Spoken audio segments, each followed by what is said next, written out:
I stood at the whiteboard, marker poised midair, when Adeline's voice sliced through the conference room. Honestly, I think Nora is too awkward for client meetings. We should keep her behind the scenes. My hand froze as the analytics data I'd been presenting blurred before my eyes. A heavy silence descended for exactly 2 seconds before murmurs of agreement rippled around the table. She gets all fidgety when asked direct questions, Tegan added. And remember that stutter when the regional director asked about implementation timelines? Emmett chimed in with a snicker. I turned to face my colleagues, 26 pairs of eyes avoiding mine, except Adeline's. She met my gaze with a practiced smile of professional concern, as if she'd done me a favor. The quarterly projections I'd spent 3 sleepless nights perfecting suddenly seemed meaningless as heat crawled up my neck. Since we're discussing team roles, our department head Rowan nodded. Perhaps Nora should focus on what she does best, data compilation. Adeline, you'll take point on the Silver Fern presentation next week. I watched my creation, my brainchild, transfer ownership in less than 30 seconds. Adeline's fingers were already reaching for my notes as a strange calm washed over me. That day, I made a decision. I wouldn't shout or cry or quit dramatically. No, I would do what I've always done best. Observe, analyze, and wait for the perfect moment to act. 3 months later, when our CEO walked into that same conference room with me at his side and announced, "Meet your new division head," I savored every millisecond of Adeline's face as it transformed from confusion to horror. But that was just the beginning. When I unveiled my first decision, nobody was prepared for what happened next. Before I tell you what I did to change everything in our company forever, I need you to understand my complete story. Listen until the end because what happened wasn't just about professional revenge. It was about dismantling a system that crushes quiet brilliance while rewarding the loudest voices in the room. My name is Nora Vestergaard. I'm 32 years old with a double master's in statistical analysis and organizational psychology. People who know me professionally use words like methodical, brilliant, and reliable. Those who know me personally, well, there aren't many, and that's by design. I wasn't born with social anxiety. As a child, I was curious and outspoken, raising my hand first in class, leading playground games. My parents, both academic researchers, encouraged questions at dinner and celebrated my perfect grades with quiet pride. Home was a sanctuary of logical discussion and respectful debate. Then came the 7th grade science fair. My project on bacterial growth patterns won first place, sending me to the state competition. Standing on that auditorium stage, beneath harsh lights with hundreds of eyes on me, something inside me shifted. My throat closed. My palms leaked sweat. My carefully memorized presentation disintegrated into stammered fragments. The judge's pity was palpable. That moment rewired something in my brain. Suddenly, being seen meant being vulnerable. Being heard meant risking humiliation. I retreated into books, data, and the comforting certainty of numbers that never judged. Despite this, I excelled academically and eventually landed at Quantum Analytics, a mid-sized tech company specializing in business intelligence solutions. For my first 4 years, I worked in research and development as my perfect habitat. Surrounded by fellow data enthusiasts, I thrived behind my dual monitors, developing algorithms that transformed raw information into actionable insights. My anxiety remained but was manageable in that environment. Presentations were straightforward, technical affairs to equally technical colleagues who cared more about functionality than delivery style. Everything changed when I developed PulseTrack, an analytics approach that reduced processing time by 68% while increasing accuracy by 23%. Suddenly, executives knew my name.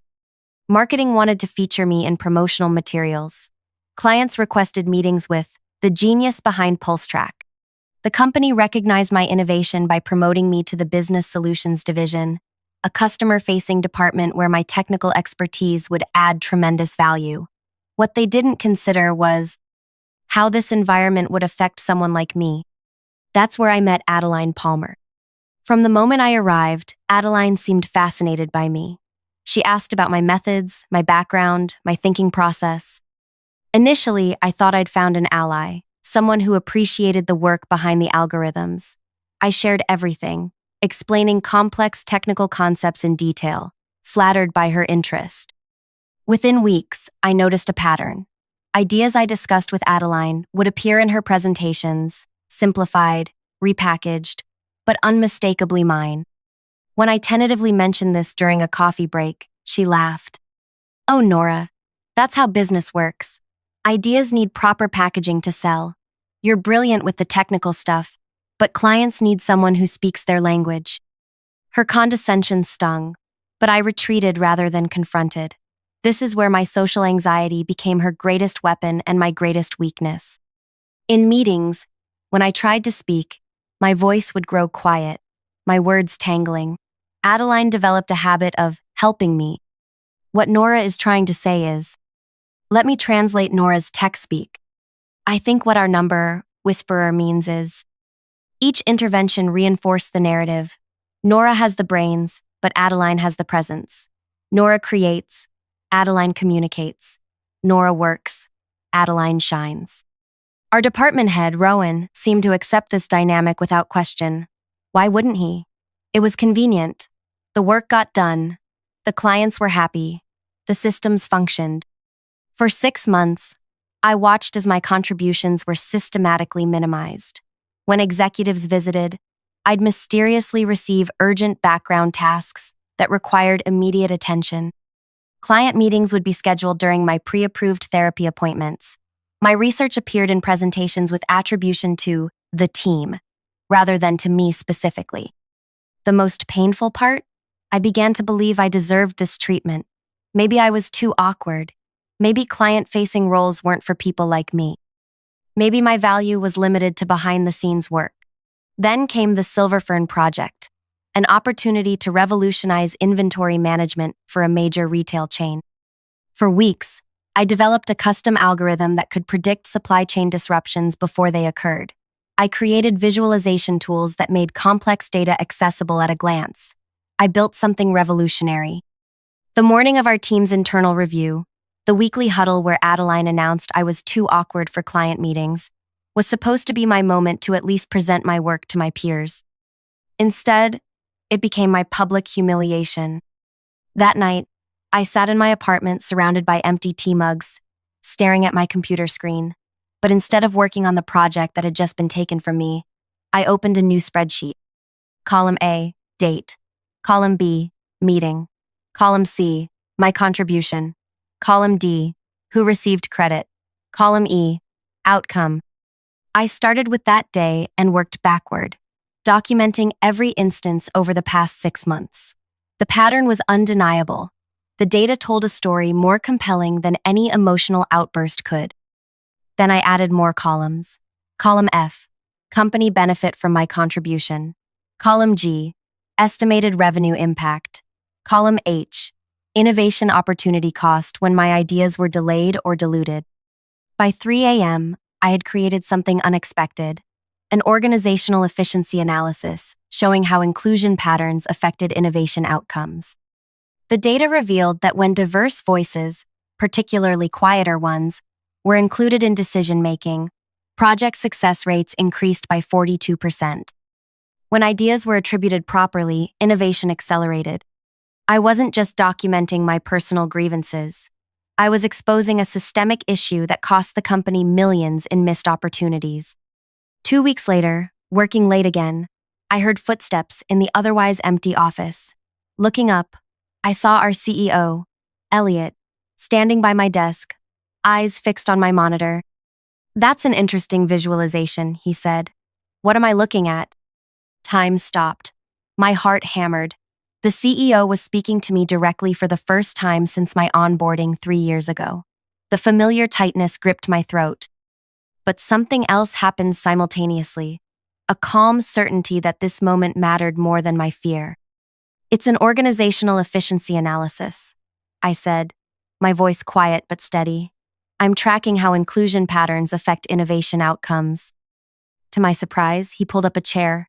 "Show me." For the next hour, I explained my project. With each minute, my voice grew stronger. The data was my shield. The analysis, my sword. I wasn't talking about myself. I was presenting evidence. This shows that when contributions are properly attributed, team members are 87% more likely to bring forward additional innovations in the following quarter, I explained, pointing to a particularly telling graph. But when credit is consistently misattributed, innovation from those team members drops by 64% within 6 months. Elliot's eyes narrowed. And these red points? Those represent instances where ideas were presented by someone other than their originator, resulting in implementation delays averaging 4.6 weeks due to communication gaps. He was silent for a long moment. You've been tracking this across the entire business solutions division? Yes. Including your own experiences? I hesitated, then nodded. I'm data point 37. He leaned back, studying me with new interest. Nora, right? From RD originally? Yes, sir. The Pulse Track developer. One of the developers. I corrected, automatically, then flinched at my audacity. But Elliot smiled. No, I read the original patent application. It was primarily your work. He stood up. I'd like to continue this conversation. Are you free tomorrow morning? My office, 8 a.m.? After he left, I sat motionless, barely breathing. What had I just done? The following weeks were surreal. My mornings began with private meetings with Elliot, discussing my analysis and broader organizational insights. My days continued with the same exclusion from Adeline and the team. The contrast was jarring. Adeline noticed my morning absences and the occasional email from Elliot's assistant. Her approach shifted subtly. She began including me in smaller meetings, asking for my input, always when others were watching. But in private, her message was clear. It's cute that Elliot's taken an interest in your little project, she said one afternoon, cornering me in the break room. But don't forget, executives love to feel smart by discovering hidden talent. Once the novelty wears off, things return to normal. Just remember who actually runs this department day to day. She wasn't wrong about her informal power. Despite Rowan's title as department head, Adeline controlled information flow, project assignments, and client relationships. She'd cultivated an inner circle of team members who benefited from her favor and feared her disapproval. Meanwhile, my conversations with Elliot expanded beyond my original analysis. He asked about PulseTrack's potential applications for customer behavior prediction. He inquired about my thoughts on the company's 5-year technology roadmap. He listened when I spoke, really listened, without interrupting or translating. During one such meeting, after I'd explained how our current project management structure created unnecessary bottlenecks, he asked an unexpected question. If you were running business solutions, what would you change first?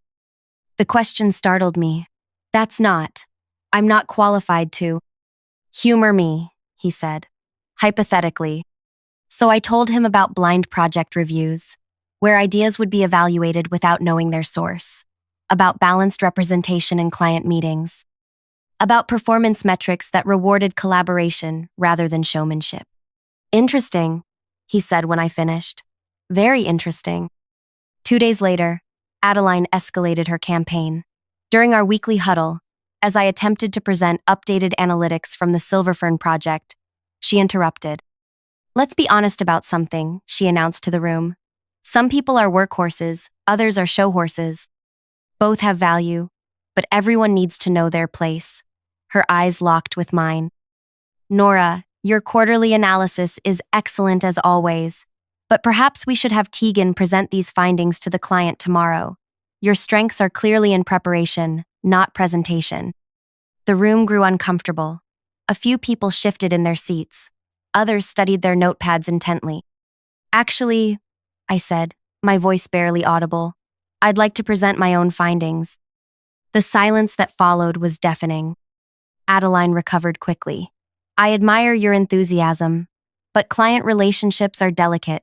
The Silverfern executives are expecting polished communication. Let's not risk the account with experimentation. Rowan, as usual, sided with Adeline. Nora, your contribution is noted and valued. Tegan, please work with Nora to ensure you understand the data thoroughly before tomorrow's presentation. That night, I emailed Elliot a meeting request. The subject line read simply, "Ready." 3 days later came the moment that changed everything. Our weekly huddle began normally. Adeline was reviewing the quarterly targets, emphasizing how her recent client presentation had secured additional funding. Rowan was nodding appreciatively.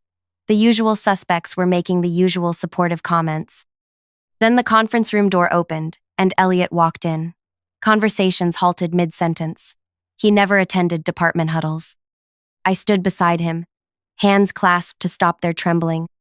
"Good morning," Elliot said cheerfully. "Sorry to interrupt. I wanted to personally deliver some news." He gestured toward me. "Effective immediately, I'm appointing Nora Vestergaard as the new head of the Business Solutions Division." The silence was absolute. 26 faces registered various combinations of shock, confusion, and disbelief. Adeline's expression cycled through emotions so rapidly it was like watching a time-lapse video of weather patterns, sunny to stormy in seconds. "But," Rowan began, then stopped, unsure how to continue. "Rowan, I appreciate your service," Elliot continued smoothly. "We're creating a new position for you in strategic development that leverages your experience while providing fresh challenges. My assistant will schedule time to discuss details." He turned to me. "The floor is yours, Division Head Vestergaard." With that, he left, closing the door behind him. If you're enjoying this story so far, take a second to like this video and subscribe to our channel. Click the bell icon for notifications about new stories of workplace transformation and quiet revenge. Trust me, what happens next changes everything about how power works in modern offices. For several excruciating seconds, I stood frozen at the front of the conference room. The weight of 26 stares pressed against me like physical pressure. My throat constricted. My palms dampened. This was exactly the situation that triggered my worst anxiety. All attention focused on me, expectations mounting, judgment imminent. I caught Adeline's eye. Her shock had transformed into something harder, a calculating look that assessed and dismissed me simultaneously. Her lips curved into a slight smirk that communicated one clear message: "You won't last a week." In that moment, I understood something fundamental. My anxiety wasn't going to magically disappear because my title had changed. The difference was that now I had the power to design systems that didn't punish people for how their brains worked.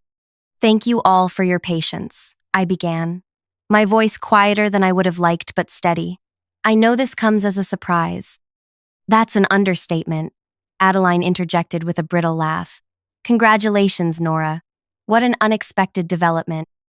The emphasis on unexpected rang through the room, her way of suggesting I hadn't earned this position. I took a deep breath. As division head, I'll be implementing several structural changes to our workflows and evaluation systems. These changes will take effect immediately. Adeline's smile tightened. "Perhaps we should discuss transition timelines first? I'm in the middle of several sensitive client relationships that require a particular touch." "I'm familiar with all active accounts," I replied, forcing myself to maintain eye contact despite the discomfort it caused. "I've been analyzing their data for months." "Data isn't the same as relationship management," she countered. "Clients don't respond to spreadsheets, they respond to people they trust." Several heads nodded around the table. This was the narrative Adeline had carefully cultivated. That technical skill was somehow separate from real business value. "Which brings me to my first announcement." I continued as if she hadn't spoken. "Effective immediately, we're implementing blind project reviews. All proposals will be submitted anonymously and evaluated purely on merit." Confused glances circulated around the table. "Anonymous how?" asked Tegan, Adeline's closest ally. "Project proposals will be submitted through a new digital portal that strips identifying information before review. Ideas will succeed based on substance, not source." Emmett leaned forward. "But context matters. Who proposes an idea is part of evaluating its feasibility." "Is it?" I asked. "Or does that just entrench bias?" "Our data shows that ideas from the same 5 people are consistently prioritized regardless of quality, while suggestions from 13 team members haven't received serious consideration in over 8 months." This statement caused a ripple of discomfort. Those 13 pairs of eyes widened slightly. They knew exactly who they were. My second change: client meetings will now require balanced representation from both research and presentation teams, with speaking roles for both. That's not practical, Adeline cut in sharply. You can't force people who aren't comfortable presenting to. I'm not forcing anyone, I interrupted, surprising even myself with my firmness. I'm creating opportunity for those who've been systematically excluded. There's a difference between being uncomfortable and being unwelcome. A slight murmur rose from the far end of the table, where the quieter analysts typically sat. And finally, I continued, performance bonuses will now tie directly to how many team members contributed to successful projects, not just who presented them. Collaboration becomes profitable, not just performative. The silence that followed felt electric. I had just dismantled the power structure that Adeline had carefully built over years, a system where controlling access to clients meant controlling careers. Does anyone have questions? I asked. 25 people stared at their notepads. Only Adeline met my gaze. Just one, she said, her voice silky with warning. What makes you think you can handle this role when you can barely speak in front of a room? The question landed exactly as she intended, a public reminder of my greatest vulnerability, designed to undermine my authority before it solidified. An excellent question, I acknowledged, feeling my heart rate accelerate. Leadership isn't about who speaks the loudest. It's about who listens most effectively, analyzes most thoroughly, and creates systems where everyone can contribute optimally. I gestured to the analytics displayed on the wall screen, data I'd prepared knowing this moment might come. According to our own performance metrics, teams with diverse communication styles outperform homogeneous groups by 34%. My so-called awkwardness isn't a liability, it's a different perspective, and this division needs different perspectives. I ended the meeting by distributing digital packets outlining the new systems in detail. We'll reconvene tomorrow to discuss implementation. In the meantime, I'm available for individual conversations about how these changes affect your specific roles. As people filed out, their expressions ranged from skeptical to cautiously hopeful.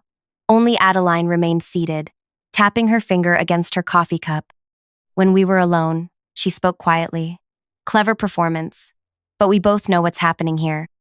Elliot's using you to shake things up. Then he'll replace you with someone who can actually lead once the disruption's done its job. Perhaps, I admitted, but these changes will remain regardless of who sits in this chair. You really believe that? Her laugh was almost pitying. Systems don't have power, Nora. People do, and you've just made enemies of the wrong people. As she left, her words echoed in my mind. She wasn't entirely wrong. Systems only worked when people implemented them faithfully. And I had just overturned years of carefully cultivated relationships and unwritten rules.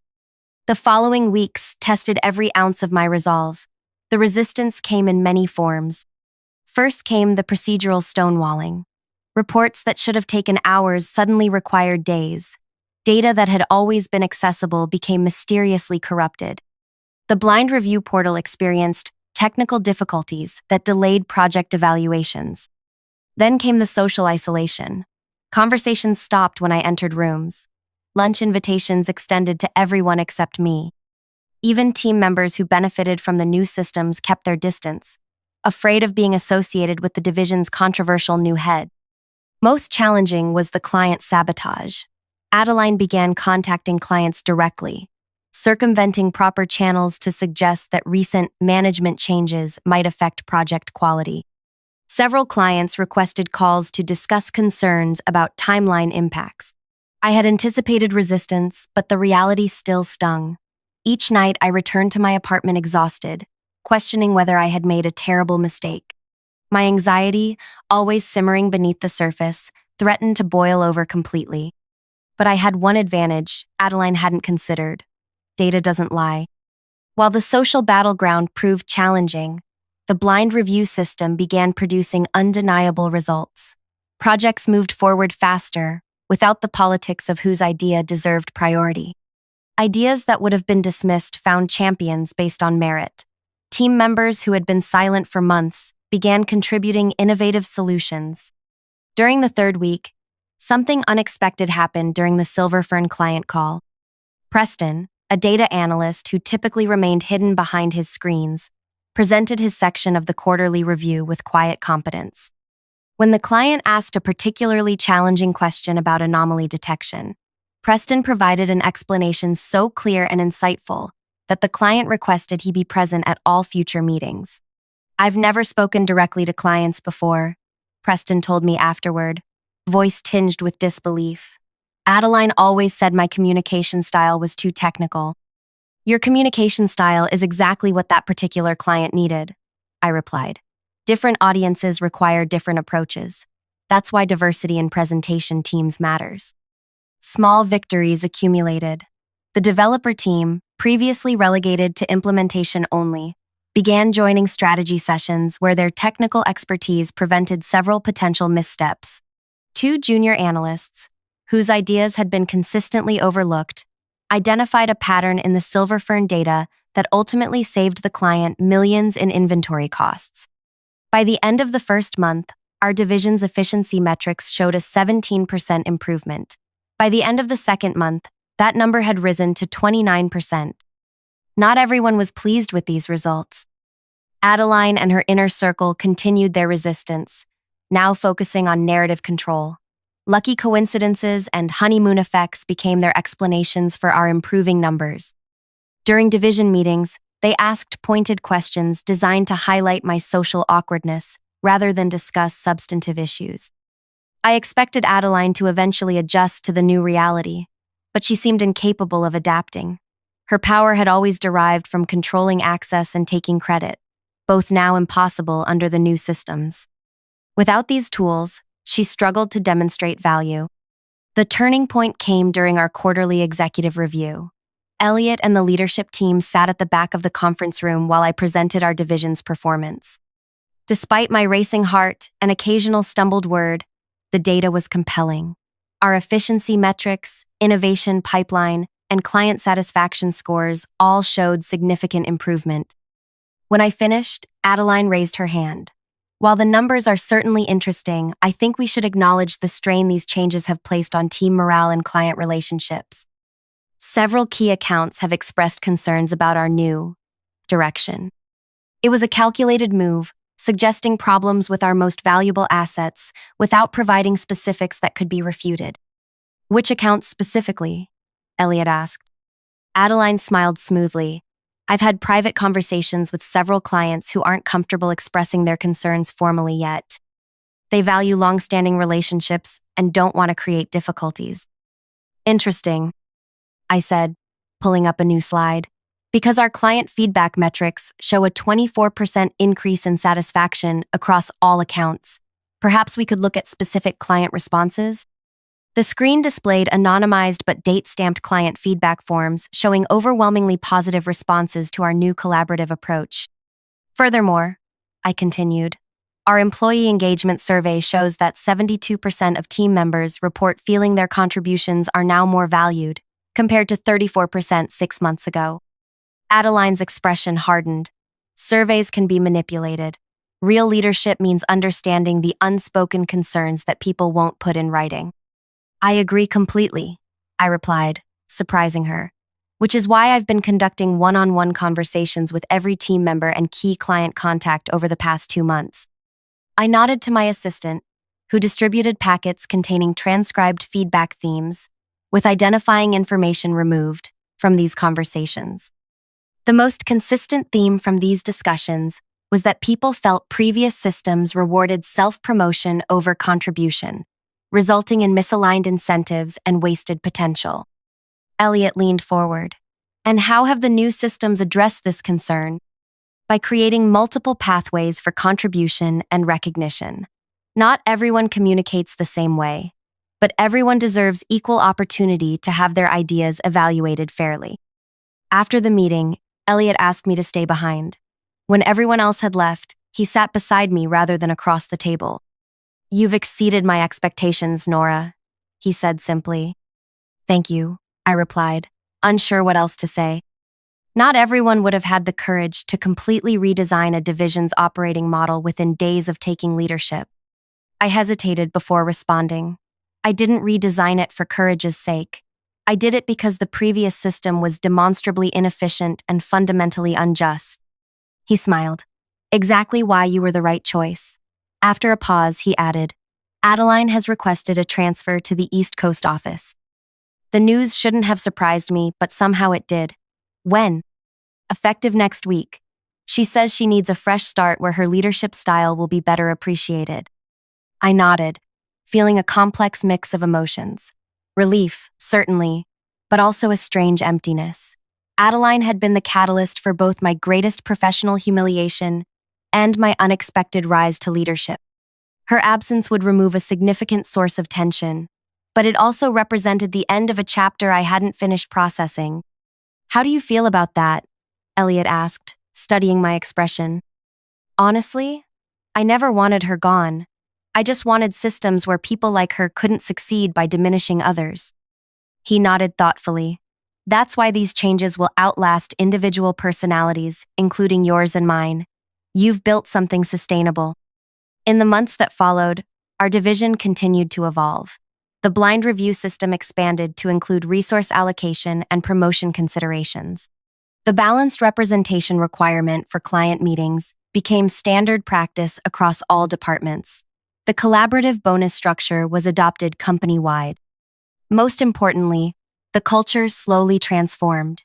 Team members who had been silent began finding their voices, not by becoming extroverts, but by having their contributions valued regardless of delivery style. Those who had relied on self-promotion rather than substance either adapted to merit-based evaluation or, like Adeline, sought environments more hospitable to their approach. 6 months after that fateful huddle where Adeline declared me too awkward for client meetings, I received an email that brought everything full circle. Silverfern, our most prestigious client, was hosting an innovation summit and requested that I deliver the keynote address on The Quiet Revolution: How Inclusive Systems Drive Innovation. As I prepared my presentation, I reflected on how much had changed and how much hadn't. My social anxiety hadn't disappeared. Public speaking still triggered physical symptoms that required management techniques and occasionally medication. I still preferred data analysis to networking events. The difference was that I no longer saw these traits as deficiencies to be hidden. They were simply aspects of who I was, a leader who listened more than spoke, who found patterns others missed, who created spaces where different types of brilliance could flourish. The morning of the summit, I stood backstage, feeling the familiar tightness in my chest as hundreds of industry leaders took their seats in the auditorium. My hands trembled slightly as I reviewed my notes one final time. A text message notification appeared on my phone. It was from Preston, the formerly silent analyst who now led our predictive modeling team. Remember, they need your perspective, not your performance. We're all better because you stayed authentically you. I walked onto that stage with my anxiety still present but no longer in control. My voice was steady as I began. Innovation doesn't always announce itself loudly. Sometimes, the most revolutionary ideas come from the quietest voices in the room, but only if we build systems that allow those voices to be heard. As I spoke, I scanned the audience and noticed a familiar face in the back row. Adeline sat, watching, her expression unreadable. Our eyes met briefly before I continued my presentation. I felt no anger, no desire for her to witness my triumph. Her presence was simply a reminder of the journey that had brought me here, a journey that had transformed not just my career, but an entire company culture. The most powerful revenge isn't destroying your opponents. It's building something they can't tear down even after you're gone. Have you ever been underestimated at work because of your communication style?